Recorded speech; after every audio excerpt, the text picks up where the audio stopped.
बच्चों, आप लोग स्वस्थ, प्रसन्न, खुशहाल होंगे। इस उम्मीद के साथ मैं ये एक दोहा आपके सामने प्रस्तुत कर रही हूँ, जो कुछ इस प्रकार है। सांच बराबर तप नहीं, झूठ बराबर पाप, जाके हृदय सांच है, ताके हृदय आप। दोहे का अर्थ कुछ इस प्रकार है कि सत्य के बराबर तपस्या या सत्य के बराबर कोई कसौटी नहीं है, और झूठ के बराबर या झूठ से बड़ा कोई पाप नहीं, यानी झूठ सबसे बड़ा पाप है। और दूसरी पंक्ति का अर्थ है जिसके जाके हृदय सांच है। हृदय माने मन में, हृदय में, जिसके हृदय में सत्य है या जो सत्य आचरण करता है, सत्य बोलता है और मन में सच्चाई रखता है, उसके हृदय में किसका वास होता है? ताकि हृदय आप से अर्थ ईश्वर या हमारे जिनकी हम आराधना करते हैं। तो पूरे दोहे का अर्थ कुछ इस प्रकार है कि सत्य के बराबर कोई तपस्या नहीं है और झूठ के बराबर कोई पाप नहीं है, और जिसके हृदय में, जिसके मन वचन कर्म में सच्चाई है, उसके हृदय में ईश्वर का वास होता है। प्यारे बच्चों, ये दोहा आपके विषय को रिलेट करता है या आपके विषय से संबंधित है, और एक सुविचार भी आपके अंदर पनपने का मौका देता है। इसी के साथ अब हम लोग अपने विषय की ओर आते हैं। आज हम लोग अभ्यास सागर में पुरस्कार पढ़ेंगे और सर्वनाम, इसमें विशेषतः सर्वनाम के बारे में और विस्तार से जानेंगे। अगर आप लोग ध्यान दें तो मैंने आपको पाठ 3 बरसते जल के रूप अनेक में सर्वनाम का विस्तृत परिचय दिया था। मैंने आपको नोट भी दिया था और समझाया भी था। फिर भी एक बार आप सर्वनाम को रिकॉल कीजिए या फिर से अपने पूर्व ज्ञान को यहाँ पर जोड़िए, क्योंकि यहाँ पर अधिकांशतः अभ्यास के कार्य आपके सर्वनाम से जुड़े हुए हैं। सर्वनाम, सर्व माने सभी, नाम माने नाम वाले शब्द यानी संज्ञा। ये तो इसका शाब्दिक अर्थ हुआ, अर्थात जो सभी नाम वाले शब्दों के स्थान पर प्रयुक्त होते हैं, जो शब्द, वे सर्वनाम है। ये परिभाषा नहीं, ये तो एक सामान्य शब्द की मैंने व्याख्या की। परिभाषा कुछ इस तरह है, वे शब्द सर्वनाम कहलाते हैं जो संज्ञा के स्थान पर प्रयुक्त होते हैं। प्रयुक्त होते हैं यानी प्रयोग में आते हैं या लिखे या बोले जाते हैं। इतनी बात समझ में आई, याद आया होगा आपको, जैसे ये, वह, वे, तुम इत्यादि। अब हम लोग सर्वनाम के भेद की ओर चलें। सर्वनाम का पहला भेद है पुरुषवाचक सर्वनाम। पुरुषवाचक सर्वनाम, हाँ, इसके भी 3 भेद हैं। पुरुषवाचक सर्वनाम के भी 3 भेद हैं। उत्तम पुरुषवाचक सर्वनाम, मध्यम पुरुषवाचक सर्वनाम और अन्य पुरुषवाचक सर्वनाम। उत्तम पुरुषवाचक सर्वनाम क्या है? जो बोलने वाला है अपने लिए जिस सर्वनाम का प्रयोग करता है, वो उत्तम पुरुषवाचक सर्वनाम है। जैसे इस समय कौन बोल रहा है? मैं बोल रही हूं, तो मैं, ठीक है, या हम, ये उत्तम पुरुषवाचक सर्वनाम आया। अब सुनने वाले के लिए जिस सर्वनाम का प्रयोग किया जाता है वो मध्यम पुरुषवाचक सर्वनाम है। अब सुन कौन रहा है? आप सुन रहे हैं, तो आपके लिए तुम लोग सुन रहे हो तो हमने तुम प्रयोग किया। तुम सब, तुम, ठीक है, या तुम लोग। ये तुम जो है वो मध्यम पुरुषवाचक सर्वनाम है। और उत्तम पुरुषवाचक सर्वनाम कौन सा है? उत्तम पुरुषवाचक सर्वनाम वह है जिसमें उत्तम नहीं, अन्य। अन्य पुरुषवाचक सर्वनाम वह है जिसमें उत्तम पुरुष के और मध्यम पुरुष के बीच में जो वार्ता हो रही है वो जिसके बारे में हो रही है वह अन्य पुरुषवाचक सर्वनाम। जैसे वह, वे, यह, ये। इतनी बात समझ में आई? तो मैंने 3 चीज बताई पुरुषवाचक सर्वनाम में। पहला उत्तम पुरुषवाचक सर्वनाम जैसे मैं, हम। दूसरा मध्यम पुरुषवाचक सर्वनाम जिसमें तुम सब। और उत्तम पुरुषवाचक सर्वनाम जिसमें यह, वह, ये, वे आदि। इतनी बात समझ में आई? और दूसरा है निश्चयवाचक सर्वनाम। निश्चयवाचक सर्वनाम में यह और वह। तुम बोलोगे मैम अभी आपने तो उधर भी यह और वह बताया और यहां भी। यहां पर निश्चयवाचक सर्वनाम में यह और वह का प्रयोग किसी चीज की के निश्चित होने के लिए प्रयोग किया जाएगा। जैसे यह मेरी कलम है, यहां पर निश्चित रूप से यह मेरी कलम है, या यह नीली कलम है। इतनी बात समझ में आई?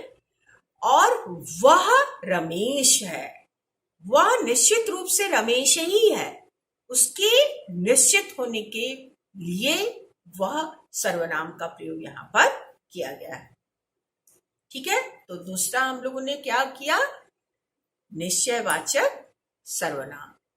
फिर अनिश्चयवाचक सर्वनाम। अनिश्चयवाचक सर्वनाम जैसे कोई, कुछ। अनिश्चयवाचक सर्वनाम में निश्चित नहीं, जिस सर्वनाम शब्द से ये कुछ निश्चित ना पता चले कि कोई तो है लेकिन कौन है ये निश्चित ना पता चले। जैसे कुछ दाल में कुछ पड़ गया, या यहां कुछ गिरा हुआ है, क्या गिरा है ये निश्चित नहीं पता है। जैसे बाहर कोई खड़ा है, या अभी कोई आने वाला है। यहां पर कोई आने वाला है लेकिन कौन आने वाला है ये अनिश्चित है। इतनी बात समझ में आई? तो हम लोगों ने पुरुषवाचक सर्वनाम पढ़ा, निश्चयवाचक सर्वनाम पढ़ा, अनिश्चयवाचक सर्वनाम पढ़ा, और अब चौथा है प्रश्नवाचक सर्वनाम। प्रश्नवाचक सर्वनाम, हाँ, जैसे जिन सर्वनाम शब्दों से हम कोई प्रश्न करें, जैसे क्या, किसको, तुम क्या ला रहे हो, या यह क्या है, या किसको दे, यह कलम किसको देने जा रहे हो। यहां पर क्या और किसको सर्वनाम प्रश्नवाचक सर्वनाम है। और 5वां निजवाचक सर्वनाम, ऐसे सर्वनाम जो स्वयं के लिए प्रयोग किए जाए, अपने के लिए, या उत्तम जो बोलने वाला है वो अपने लिए प्रयोग करे। जैसे स्वयं, खुद, अपने आप। अब जैसे मैं यह काम स्वयं कर लूंगा, मैं अपने आप लिख लूंगा, मैं खुद खाना खा लूंगा, या मैं स्वतः पढ़ लूंगा। स्वतः भी है, स्वतः, खुद, अपने आप। इतनी बात समझ में आई? और अंतिम छठा सर्वनाम का जो भेद है वो है संबंध वाचक सर्वनाम। जिन ये जोड़े में प्रयोग होते हैं, जिन सर्वनाम शब्दों से आपस में संबंध जुड़ता हुआ दिखे। जैसे जो पढ़ेगा वह अच्छे अंक लाएगा, जो और वह, जैसा करोगे वैसा पाओगे, जैसा और वैसा। ठीक है, इतनी बात समझ में आई? तो सर्वनाम की परिभाषा आपने जानी, सर्वनाम क्या है जाना, और सर्वनाम के 6 भेद के बारे में आपने अच्छे से फिर से समझा। अब हम लोग अपने पाठ की तरफ चलेंगे, लेकिन एक बात उसके पहले बताना मैं जरूरी समझूंगी कि आप लोग सर्वनाम का प्रयोग क्यों करना जरूरी है आपके लिए। संज्ञा की पुनरुक्ति को, पुनरुक्ति माने बार बार संज्ञा शब्द की उक्ति या कहने की प्रथा को रोकने के लिए सर्वनाम शब्दों का प्रयोग होता है। बार बार संज्ञा शब्द जब हम प्रयोग करेंगे तो वाक्य अटपटे लगते हैं। जैसे कलम, जैसे सीता एक अच्छी लड़की है, सीता पढ़ने में अच्छी है, सीता खेलने में अच्छी है। अगर इस तरह से हम बोलेंगे तो आपको खुद अटपटा लग रहा है और सीता संज्ञा की पुनरुक्ति बार बार पुनरुक्ति हो रही है। अगर इसी चीज को हम ऐसे कहें, सीता एक अच्छी लड़की है, वह पढ़ने में तेज है, वह खेलने में भी अच्छी है, उसकी लिखावट सुंदर है। यहां पर जब हमने वह, उसकी आदि प्रयोग किया तो आप देखिए कि कोई भी वाक्य कितने अच्छे लगने लगे और अटपटे नहीं लग रहे। तो सबके समझ में आया कि संज्ञा के स्थान पर प्रयुक्त होने वाले शब्द सर्वनाम है और उसके 6 भेद और उसकी क्यों जरूरत पड़ी। ठीक है बच्चों, अब हम लोग विषय की तरफ चलते हैं। पहला प्रश्न है, पहले आप इस अनुच्छेद को पढ़िए। सत्यपाल और चंचल की सारी बातचीत को उनके एक शिक्षक सुन रहे थे। सत्यपाल की सच्चाई देखकर वह गदगद हो उठे। उन्होंने सत्यपाल की पीठ ठोकी और कहा, शाबाश बच्चे, तुम्हारी सच्चाई से मुझे बहुत प्रसन्नता हुई। आज के बाद तुम्हें अखबार बेचने के लिए दौड़ धूप नहीं करनी पड़ेगी। मैं तुम्हें विद्यालय की तरफ से 1000 रुपए मासिक छात्रवृत्ति दिलवाऊंगा। सत्यपाल ने विनम्र भाव से कहा, गुरुजी, आपकी इस कृपा के लिए बहुत बहुत धन्यवाद। प्यारे बच्चों, ये आपके पाठ से ही अनुच्छेद है जो आप भली भांति पढ़ चुके हैं। पिछले कालांश में मैंने आपको 2-3 बार में आपको इस पाठ को अच्छे से समझाया था। अब हमको यहाँ पर संज्ञा शब्दों को नीचे दिए हुए रिक्त स्थान में भरना है। संज्ञा शब्द पे निशान लगा लीजिए आप और इसी को आप यहाँ पर भरेंगे। जैसे सत्यपाल, यहाँ लिखेंगे चंचल, शिक्षक, सच्चाई, प्रसन्नता, अखबार, छात्रवृत्ति, गुरुजी, कृपा, विद्यालय। अब अगले पेज की ओर हम लोग चलेंगे। आपको मैं संज्ञा शब्द बता चुकी हूँ और बचपन से आप पढ़ते आए हैं, क्लास 2, 3, 4, 5, लेकिन फिर से हर नाम वाले शब्द संज्ञा शब्द है। ठीक है, और कोई भी किसी व्यक्ति, वस्तु, स्थान, भाव, दशा आदि के नाम को हम संज्ञा कहते हैं। संज्ञा के मैंने 5 भेद आपको बताए थे। व्यक्तिवाचक संज्ञा, जातिवाचक संज्ञा, भाववाचक संज्ञा, द्रव्यवाचक संज्ञा, समूहवाचक संज्ञा। निश्चित रूप से आपने रिकॉल किया होगा और उसी आधार पर आपने इन शब्दों को छांटा। अब हम दूसरे प्रश्न की ओर चलते हैं बच्चों। चलिए, दूसरा प्रश्न है, नीचे दिए गए वाक्यों में मोटे काले शब्दों का प्रयोग किन संज्ञा शब्दों के लिए हुआ है? सत्यपाल और चंचल की सारी बातचीत उनके एक शिक्षक सुन रहे थे। उनके किसके लिए प्रयोग हुआ है? सत्यपाल और चंचल के लिए। तो यहाँ पे आपको लिखना है सत्यपाल और चंचल। सत्यपाल की सच्चाई देखकर वे गदगद हो उठे। वे किसके लिए प्रयोग हुआ है? शिक्षक के लिए। आपने पाठ में पढ़ा है तो यहाँ पर शिक्षक लिखेंगे। उन्होंने सत्यपाल की पीठ ठोकी। उन्होंने किसके लिए प्रयोग हुआ है? शिक्षक के लिए। शिक्षक ने सत्यपाल की पीठ ठोकी थी ना, शाबाशी दी थी। आज के बाद तुम्हें अखबार बेचने के लिए दौड़ धूप नहीं करनी पड़ेगी। तुम्हें जो सर्वनाम है ये किसके लिए प्रयोग हुआ है? ये सत्यपाल के लिए। उनके शिक्षक ने ये वाक्य कहा था। और फिर उसके बाद मैं और तुम्हें, दो यहां पर है। देखो, एक उत्तम पुरुषवाचक सर्वनाम है और एक मध्यम पुरुषवाचक सर्वनाम है यहाँ पर। तो ये दो सर्वनाम को आप यहाँ पर लिखेंगे। कैसे लिखेंगे? मैं किसके लिए प्रयोग हुआ है? शिक्षक के लिए। और तुम्हें किसके लिए प्रयोग हुआ है? सत्यपाल के लिए। मैं तुम्हें विद्यालय की तरफ से छात्रवृत्ति दिलवाऊंगा। इतनी बात सबके समझ में आई। और ये बात तो वही है जो मैंने आपको सर्वनाम की परिभाषा और सर्वनाम की व्याख्या करके अभी जो समझाई। जो शब्द संज्ञा के स्थान पर आते हैं या प्रयोग में आते हैं वो ही सर्वनाम होते हैं, यही लिखा है यहाँ पर। बच्चों अब हम नीचे चले प्रश्न 3 में। उचित सर्वनाम शब्द द्वारा नीचे दिए गए वाक्यों को पूरा कीजिए। यहाँ सर्वनाम शब्दों की एक सूची दी हुई है एक कोष्ठक में या इस यहाँ पर आप देखिए बॉक्स में। अब क, मधु ने कहा कि, क्या सही होगा सर्वनाम? वह कल शहर जाएगी। मनोज ने देखा कि कौन कौन मैदान में खेल रहे हैं? उसके मित्र मैदान में खेल रहे हैं। रमेश के पिताजी ने क्या पतंग दिलवाई? किसे? उसे। रमेश के पिताजी ने उसे पतंग दिलवाई। अब खाली जगह, मंजरी को प्रथम आने पर बधाई दी। किसने? किसने दी? उसने। किसने दी? उसने मंजरी किसी लड़की का नाम है, उसने मंजरी को प्रथम आने पर बधाई दी। और अगला अंग है अगर।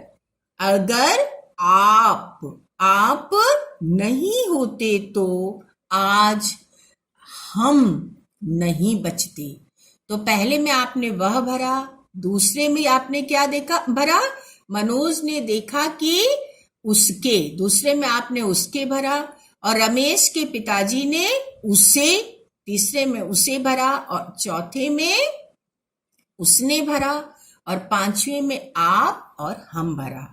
प्यारे बच्चों, इतनी बात समझ में सबके आई? अब चौथे प्रश्न में कोई दिक्कत नहीं है। अब हम लोग तीसरे प्रश्न में कोई दिक्कत नहीं है। अब हम लोग चौथे प्रश्न की तरफ चलेंगे। बच्चों, नीचे दिए गए वाक्यों को बहुवचन रूप में बदल कर लिखिए। वह जा रही है, यह एक वचन का है। इस सारे वाक्य में एक वचन का ही प्रयोग है, तो आपको इसको बहुवचन में बदलना है। तो वे जा रही हैं, ठीक है, वे जा रही हैं। उन्होंने मेरी पुस्तक उठाई, या उन्होंने मेरी पुस्तकें उठाई। अब अगले पेज पे हम चलेंगे। मैंने रूपा को गुब्बारा दिया, हमने रूपा को गुब्बारे दिए। जिसे लड्डू चाहिए वह आगे आए। जिन्हें लड्डू चाहिए वे आगे आए। ठीक है, यह खिलौना किसके लिए है? ये खिलौने किनके लिए हैं? ये खिलौने किनके लिए हैं? इतनी बात समझ में आई बच्चों? अब हम लोग अगले प्रश्न की तरफ चले। 4 प्रश्न तक आपने समझ लिया। अगर कोई दिक्कत होगी तो आप सत्र के दौरान निश्चित रूप से अभी पूछ लीजिएगा जब वीडियो समाप्त होगा। ठीक है बच्चों, अब हम 5वें प्रश्न की तरफ चल रहे हैं। इसमें आपको प्रश्नवाचक वाक्य बनाने हैं। ठीक है, कैसे, किनकी सहायता से? ये आपके बॉक्स में कुछ प्रश्नवाचक सर्वनाम के कुछ यहां पर दिए हुए हैं शब्द, जिन्हें प्रयोग करके आपको इस तरह से एक उदाहरण इन्होंने दिया, जैसे मोहन हरि के घर चला गया।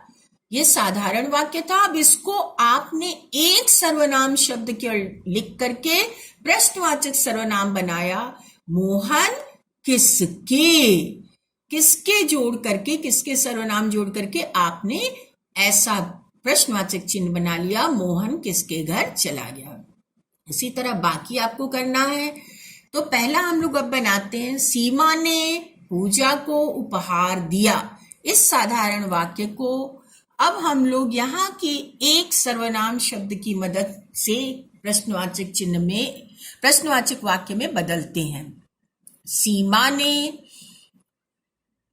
यहां पर किसको होना चाहिए, ठीक है, इसको किसकी नहीं है, ये किसको, हाँ चलिए, किसको उपहार दिया। सीमा ने किसको उपहार दिया। ठीक है, अब अगला, दरवाजे पर अमर खड़ा था। दरवाजे पर कौन खड़ा था? ठीक है, दरवाजे पर कौन खड़ा था? दूध में मक्खी गिर गई। दूध में क्या गिर गई? दूध में क्या गिर गई? यह चाबी सोनम की है। यह चाबी किसकी है? यह चाबी किसकी है? रश्मि ने फिल्म देखी। रश्मि ने क्या देखी? इतनी बात समझ में आई? रश्मि ने क्या देखी? फिर से पांचों का आप देख लीजिए एक बार। सीमा ने पूजा को उपहार दिया। सीमा ने किसको उपहार दिया? दरवाजे पर अमर खड़ा था। दरवाजे पर कौन खड़ा था? दूध में मक्खी गिर गई। दूध में क्या गिर गई? यह चाबी सोनम की है। यह चाबी किसकी है? रश्मि ने फिल्म देखी। रश्मि ने क्या देखी? इतनी बात समझ में आई? अब हम लोग अगले प्रश्न की अगले पेज पर आते हैं और अगले पेज में क्या है? पुरुषवाचक, ये आपके सर्वनाम के भेद जो मैंने आपको पहले ही बता दिया है। एक बार आप ध्यान से देखिए। पुरुषवाचक सर्वनाम सुनने वाले, बोलने वाले या किसी अन्य के लिए प्रयुक्त होने वाले सर्वनाम शब्द पुरुषवाचक सर्वनाम कहलाते हैं। जैसे मैं, तुम, वे भी होना चाहिए यहाँ पर, आप जान लीजिए, वह, वे आदि। प्रश्नवाचक सर्वनाम प्रश्न पूछने के लिए प्रयुक्त होने वाले सर्वनाम शब्द, जैसे कौन, क्या। अनिश्चयवाचक सर्वनाम जिन सर्वनाम शब्दों से किसी निश्चित वस्तु, व्यक्ति का बोध न हो, जैसे कोई, कुछ। निश्चयवाचक सर्वनाम निकट या दूर की वस्तु, व्यक्ति के लिए प्रयुक्त होने वाले सर्वनाम शब्द, जैसे वह, यह। संबंधवाचक सर्वनाम जो सर्वनाम किसी दूसरे सर्वनाम से संबंध बताएं, जैसे जो, वह, जैसा, वैसा। और निजवाचक सर्वनाम अपने लिए प्रयुक्त होने वाले सर्वनाम शब्द, जैसे स्वयं, खुद, अपने आप, स्वतः इत्यादि। इतनी बात समझ में आई बच्चों सबको? फिर से आपने देखा जो अभी मैंने आपको समझाया, मैं पहले भी समझा चुकी हूं, फिर से आपने एक बार देखा। अब आपसे कोई गलती होने की संभावना नहीं बनती। अब हम लोग छठे प्रश्न की तरफ चलते हैं। छठा प्रश्न है, नीचे दिए गए वाक्यों में ध्यान से देखिए, उचित पुरुषवाचक, प्रश्नवाचक और निजवाचक सर्वनाम शब्दों को से पूरा करना है। इसमें केवल इन्हीं 3 कैटेगरी के सर्वनाम शब्द में से किसी एक को भरना है। क, पढ़ रहा हूं, मैं पढ़ रहा हूं। यह काम मैं स्वयं कर लूंगा या अपने आप कर लूंगा। दरवाजे के पास प्रश्नवाचक सर्वनाम, कौन खड़ा है। और वह अपने आप नानी के घर जाएगा। वह अपने आप, यहां पर आपने निजवाचक सर्वनाम भरा। वे चले गए, पुरुषवाचक सर्वनाम। अपने, यहां पर आप भरेंगे आप, ये आपने है ना, हाँ, आपने प्रश्नवाचक सर्वनाम का क्या भेजा। ठीक है बच्चों? तो पहले में मैं पढ़ रहा हूं, यह काम मैं स्वयं कर लूंगा, दरवाजे के पास कौन खड़ा है, वह अपने आप नानी के घर जाएगा, वे चले गए, आपने क्या भेजा है। इतनी बात समझ में आई? अब हम अगले प्रश्न की ओर चलते हैं बच्चों। अब ध्यान दीजिए, अभी तक आपने सर्वनाम के 3 भेद के शब्दों को भर दिया और अब हम बाकी 3 बचे हुए सर्वनाम शब्दों के बारे में भरेंगे और बारे में जानेंगे और रिक्त स्थानों की पूर्ति करेंगे। चलिए, निश्चयवाचक, अनिश्चयवाचक और संबंधवाचक। शरबत में अनिश्चयवाचक, कुछ गिर गया। शरबत में कुछ गिर गया। अब अगला निश्चयवाचक, वे मेरे दोस्त हैं। वह नहीं, ये कई है, इसलिए वे मेरे दोस्त हैं। जिसकी लाठी उसकी भैंस, ये संबंधवाचक सर्वनाम। यह मेरी पुस्तक है, ये निश्चयवाचक सर्वनाम। जैसा करोगे वैसा भरोगे, ये संबंधवाचक सर्वनाम। ठीक है? तो पहले अनिश्चयवाचक, शरबत में कुछ गिर गया। दूसरा, ये मेरे दोस्त हैं निश्चयवाचक सर्वनाम, जिसकी लाठी उसकी भैंस संबंधवाचक सर्वनाम, या मेरी पुस्तक है निश्चयवाचक सर्वनाम, जैसा करोगे वैसा भरोगे संबंधवाचक सर्वनाम। इतनी बात सबके समझ में आई? तो अभी तक आपने प्रश्न 2 से 8 तक के जितने भी अभ्यास के 2 से 7 तक के जितने भी अभ्यास के प्रश्न किए वो सब सर्वनाम पर आधारित थे। अब सर्वनाम आप कभी नहीं भूलेंगे, इस उम्मीद के साथ मैं 8वें प्रश्न की ओर आती हूँ। अनुस्वार अनुनासिक पर आधारित ये प्रश्न है। अनुस्वार अनुनासिक मैं पहले ही आपको बता चुकी हूँ। अनुस्वार का चिन्ह है बिंदु और अनुनासिक का चिन्ह है चंद्र बिंदु। आपको उचित जगह पर अनुस्वार चिन्ह या अनुनासिक चिन्ह का प्रयोग करके शब्द को पूरा करना है। चलिए, जैसे चंचल, च में अनुस्वार का चिन्ह लगाएंगे। फिर ख में पाँव, पाँव में अनुनासिक का चिन्ह लगाएंगे। फिर मुंह, मुंह में भी अनुनासिक का चिन्ह लगाएंगे और सैकड़ों में यहाँ पर अनुस्वार का चिन्ह लगाएंगे। परंतु में रा पर अनुस्वार का चिन्ह लगाएंगे और पहुंच में हा पर अनुनासिक का चिन्ह लगाएंगे। तो यहाँ पे च में अनुस्वार का चिन्ह, पा में अनुनासिक का चिन्ह, मुंह में मा में अनुनासिक का चिन्ह और सैकड़ों में अनुस्वार का चिन्ह और परंतु में र पर अनुस्वार का चिन्ह और पहुंच में अनुनासिक का चिन्ह ह पर लगेगा। इतनी बात समझ में आई बच्चों?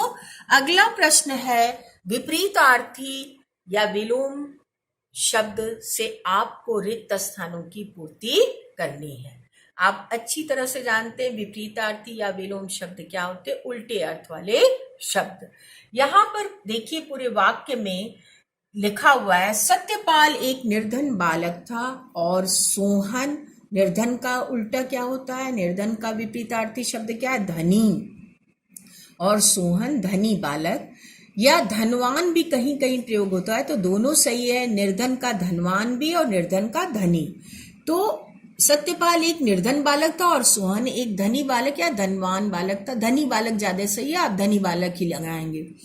ख, सत्यपाल तो अखबार बेचना चाहता था मगर लोग बारिश में खरीदना, बेचना का विपरीतार्थी खरीदना, खरीदना नहीं चाहते थे। इसी संबंध में मैं आपको क्रेता और विक्रेता भी बता देती हूँ। क्रेता माने खरीदने वाला और विक्रेता माने बेचने वाला।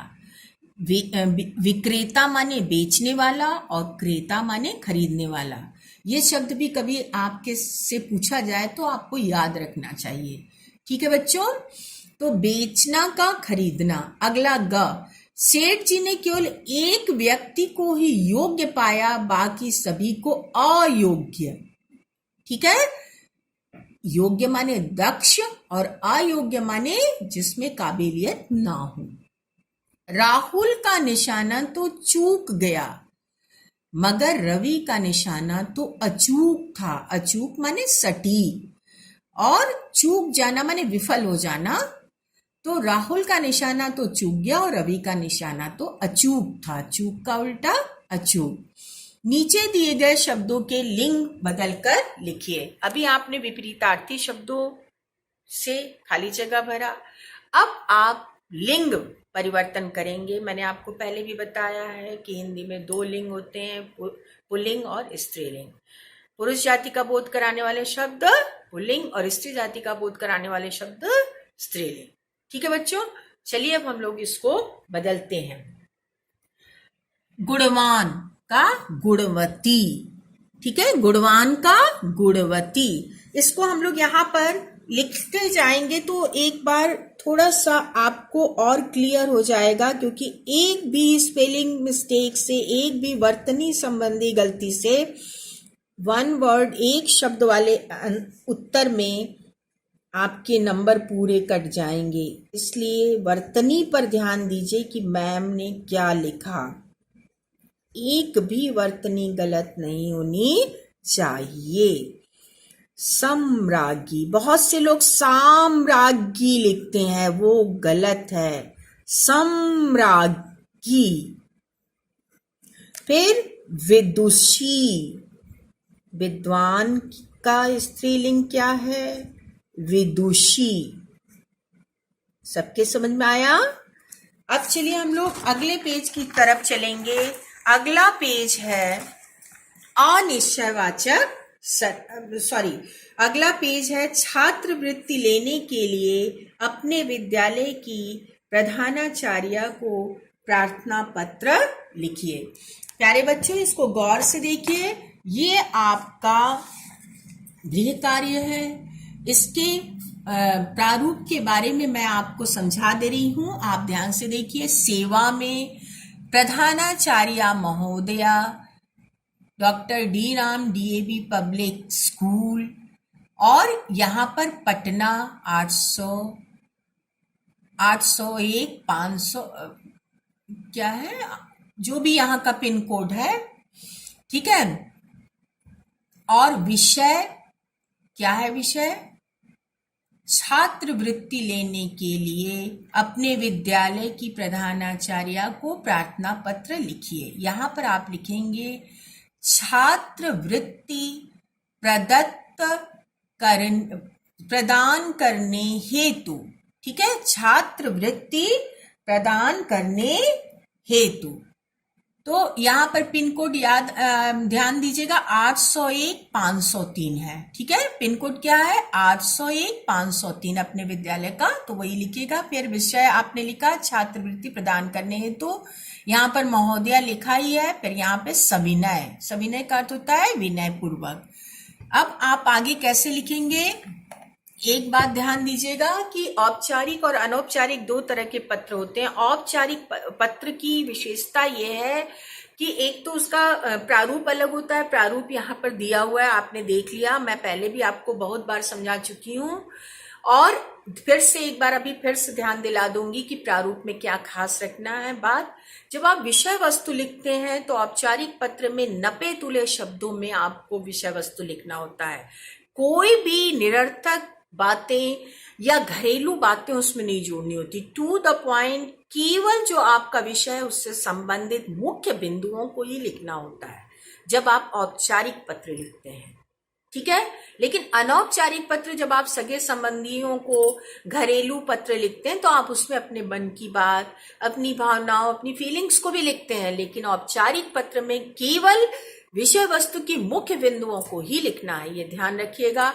पत्र प्रारूप की तरफ ध्यान दीजिए। फिर से एक बार मैं आपको दिलाना चाहूंगी, सब कुछ बाईं तरफ ही, आपकी बाईं तरफ, ये बायां आपका है, आप बाईं तरफ ही सब कुछ लिखेंगे। इसमें से कोई भी चीज यहां से नहीं शुरू करेंगे, सब कुछ एक क्रम में बाईं तरफ से शुरुआत होगी।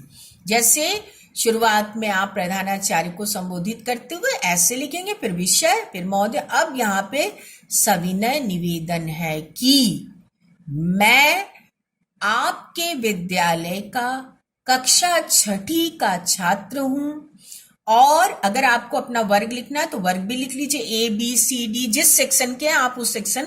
मैं 6ठी A का छात्र हूं, या 6ठी B का छात्र हूं, या 6ठी C का छात्र हूं, पूर्ण विराम लगाएंगे। फिर उसके बाद मैं अच्छे अंकों से प्राप्त होने वाला छात्र हूं, मैं विद्यालय में होने वाली अनेक क्रियाकलापों में हिस्सा लेता हूं, बहुत बार मुझे हाउस कंपटीशन या हाउस प्रतियोगिताओं में पारितोषिक भी प्राप्त हो चुका है, पूर्ण विराम।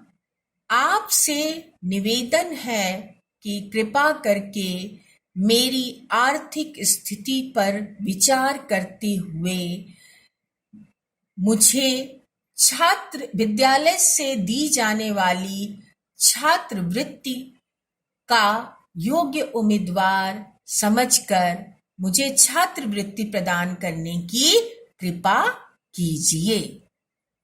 अब उसके बाद ये सारा कुछ आप इतनी दूर में लिख लेंगे, और यहां पर लिखेंगे आपका आज्ञाकारी छात्र। यदि लड़की है या छात्रा है तो आपकी आज्ञाकारिणी छात्रा। इतनी बात समझ में आई बच्चों? तो अब हम लोग इसी के साथ इस पत्र का जो आपको गृह कार्य है इसी के साथ दे करके मैं अपने कालांश को समाप्त करती हूँ। धन्यवाद बच्चों। खुश रहिए और खूब खुश रहिए और खूब खुश रहिए।